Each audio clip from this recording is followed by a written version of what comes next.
اے پیغمبر، ہم اس قرآن کے ذریعے سے جو ہم نے تمہاری طرف بھیجا ہے تمہیں ایک نہایت اچھا قصہ سناتے ہیں، اور تم اس سے پہلے بے خبر تھے۔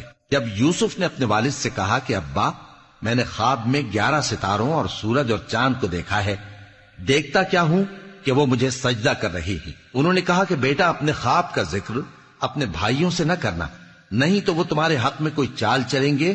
کچھ شک نہیں کہ شیطان انسان کا کھلا دشمن ہے، اور اسی طرح اللہ تمہیں برگزیدہ و ممتاز کرے گا اور خواب کی باتوں کی تعبیر کا علم سکھائے گا، اور جس طرح اس نے اپنی نعمت پہلے تمہارے دادا پر دادا ابراہیم اور اسحاق پر پوری کی تھی، اسی طرح تم پر اور اولاد یعقوب پر پوری کرے گا۔ بے شک تمہارا پروردگار سب کچھ جاننے والا ہے، حکمت والا ہے۔ ہاں، یوسف اور ان کے بھائیوں کے قصے میں پوچھنے والوں کے لیے بہت سی نشانیاں ہیں۔ جب انہوں نے آپس میں تذکرہ کیا کہ یوسف اور اس کا بھائی ابا کو ہم سے زیادہ پیارے ہیں، حالانکہ ہم جماعت کی جماعت ہیں، کچھ شک نہیں کہ ابا کھلی غلطی پر ہیں۔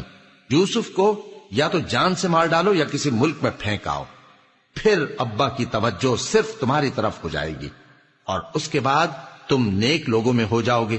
ان میں سے ایک کہنے والے نے کہا کہ یوسف کو جان سے نہ مارو، کسی اندھے کنویں میں ڈال دو کہ کوئی راہگیر اسے نکال کر کسی دوسرے ملک میں لے جائے گا۔ اگر تم کو کرنا ہی ہے تو یوں کرو۔ یہ مشورہ کر کے وہ اپنے والد سے کہنے لگے کہ ابا جان، کیا سبب ہے کہ آپ یوسف کے بارے میں ہمارا اعتبار نہیں کرتے، حالانکہ ہم اس کے خیر خواہ ہیں؟ کل اسے ہمارے ساتھ بھیج دیجئے کہ خوب میوے کھائے اور کھیلے کودے، ہم اس کے نگہبان ہیں۔ انہوں نے کہا کہ یہ امر مجھے غمناک کیے دیتا ہے کہ تم اسے لے جاؤ، یعنی وہ مجھ سے جدا ہو جائے، اور مجھے یہ بھی خوف ہے کہ تم کھیل میں اس سے غافل ہو جاؤ اور اسے بھیڑیا کھا جائے۔ وہ کہنے لگے کہ اگر ہماری موجودگی میں کہ ہم ایک طاقتور جماعت ہیں اسے بھیڑیا کھا گیا تو ہم بڑے نقصان میں پڑ گئے۔ غرض جب وہ اس کو لے گئے اور اس بات پر اتفاق کر لیا کہ اس کو اندھے کنویں میں ڈال دیں، اور ہم نے یوسف کی طرف وحی بھیجی کہ ایک وقت ایسا آئے گا کہ تم انہیں ان کے اس سلوک سے آگاہ کرو گے، اور ان کو اس وحی کی کچھ خبر نہ ہوگی۔ اور یہ حرکت کر کے وہ رات کے وقت باپ کے پاس روتے ہوئے آئے، کہنے لگے کہ ابا جان، ہم تو دوڑنے اور ایک دوسرے سے آگے نکلنے میں مصروف ہو گئے اور یوسف کو اپنے اسباب کے پاس چھوڑ گئے تو اسے بھیڑیا کھا گیا، اور آپ ہماری بات کو گو ہم سچ ہی کہتے ہیں باور نہیں کریں گے۔ اور ان کے کرتے پر جھوٹ موٹ کا لہو بھی لگا لائے۔ یعقوب نے کہا کہ یوں نہیں ہے، بلکہ تم اپنے دل سے یہ بات بنا لائے ہو۔ اچھا، صبر کہ وہی خوب ہے، اور جو تم بیان کرتے ہو اس کے بارے میں اللہ ہی سے مدد چاہیے۔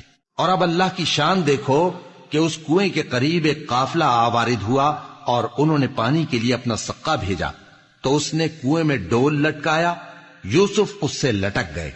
وہ بولا، زہے قسمت، یہ تو ایک لڑکا ہے، اور اس کو قیمتی سرمایہ سمجھ کر چھپا لیا۔ اور جو کچھ وہ کرتے تھے اللہ کو خوب معلوم تھا، اور انہوں نے اس کو تھوڑی سی قیمت یعنی مادود چند درہموں پر بیچ ڈالا، اور وہ اس سے بیزار ہو رہے تھے۔